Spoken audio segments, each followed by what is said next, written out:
from the plants. I mean, I say we, but it was actually them. Okay. So what we do after this is like the first thing the pickers they want the owner of the farm to do is to measure the beans, right? Because that's how they get paid. Did we make big bucks today?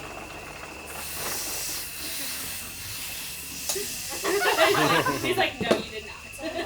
So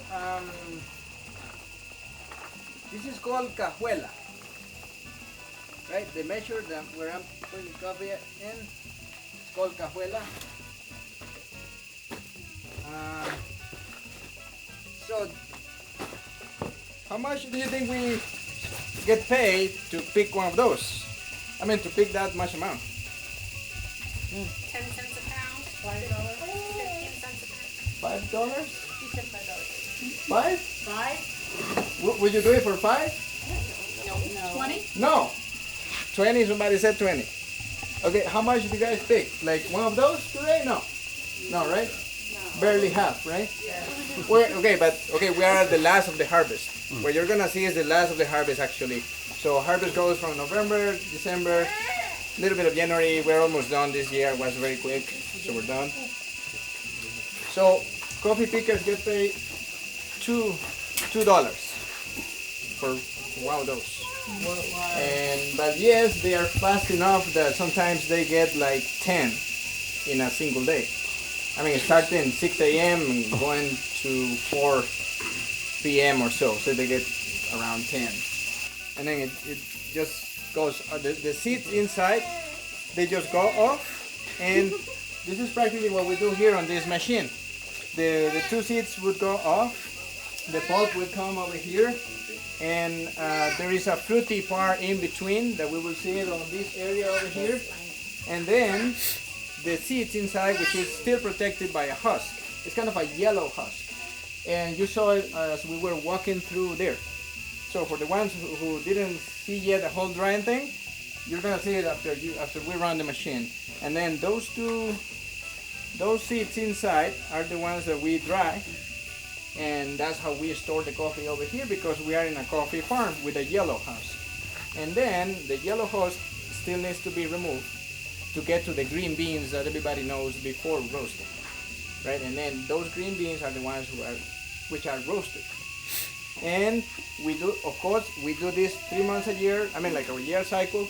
This process, drying process, we store the beans, and then we peel coffee like every week, and we roast coffee like, well, I should not say every day, but sometimes, it goes wild, close to every day roasting coffee. Fresh coffee for the visitors and what we sell over here, and that's how we manage to have a coffee supply for all year long, right?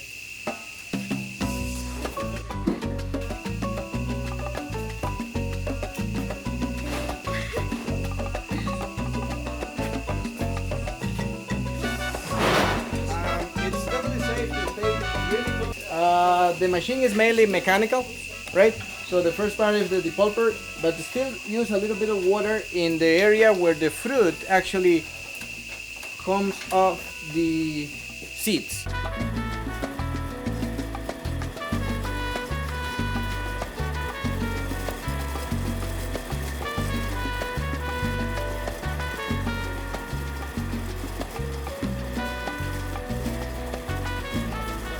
Right?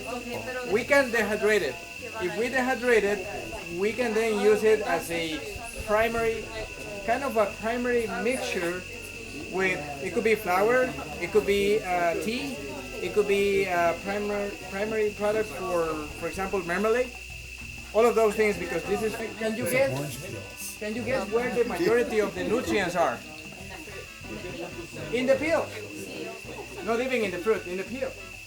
And for years, the coffee industry has been concentrated on the seeds. I mean, why? Because we were told to do that. Nobody told us, okay, you can also dehydrate this and you can make other products, right? So here we are, 200 years later, and we have like 7 or so years exploring with this. What is the other reason why it's not used? Is because, as you can see, as fruity as it is, if you don't take care of it right away, it would ferment and it will go into something really bad. So it will be like just very light sugar, which is what we do with the 70 or so % of this.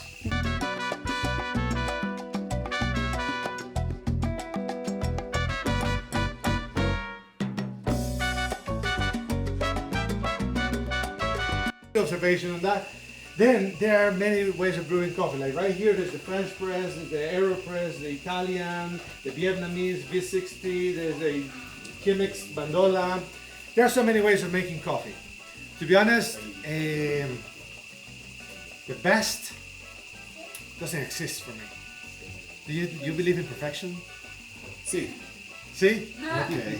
Well, teach me what it is, because I want to know more about how to make it better and all of that, but I found that people are very different.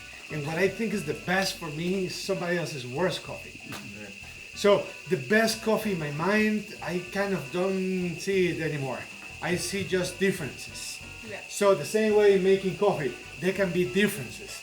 And so these differences aren't gonna make it better for everyone. They're gonna make it better for me, but maybe not good for you. So what I recommend is follow yourself, follow your palate, and try to find out which of those coffees can actually be better for you. In that way, we're making here 4 kinds, so you can have a blind taste for yourself.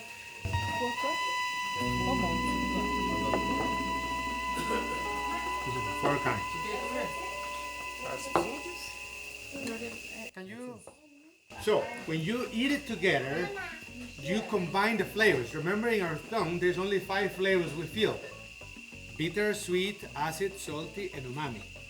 Coffee is a combination of flavors. Coffee is no one flavor. So when we give you this, you're gonna be experiencing a change in flavors because of the flavors that are in the food that you're having. So there are 2 flavors of food. One is the bread, which is salty, and the other one is the marmalade, which is sweet. What I recommend is to go first with the bread and judge it again. Like, have a bite of the bread and your favorite, a bite of the bread and your least favorite, and find out if it changes. Light roast is more flavors of coffee. What does coffee taste like? Like the tea, like the marmalade. Light roast is less roasted, less cooked. It would be like a vegetable that is not cooked. It is fresh. It's like a stronger vegetable. That's cool. So the more you cook, the more you change it. So roasted, dark roast is the least coffee, but the more roasted one. So the flavors that are in a dark roast.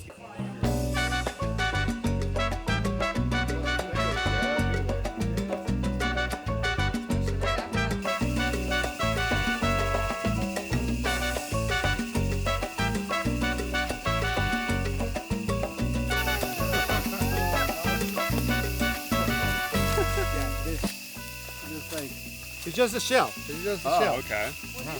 It's a cicada shell. That is the skin or the outside shell of the cicada. That's what's peeing on it? What came out of it is skin. Yeah. Because it is so light too. Yeah. Cool. Oh my god. What? No. What? Oh yeah, that's cool.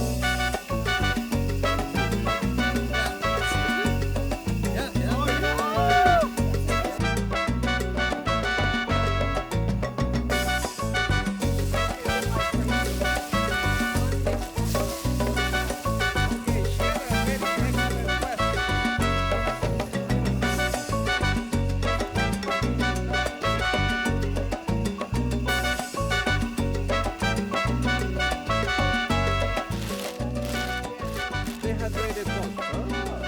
So there's no single coffee bean over there. It's just the pulp. And it's been taken off the machine as you saw processing over there. And now it's dehydrated, and this is what is used to make tea,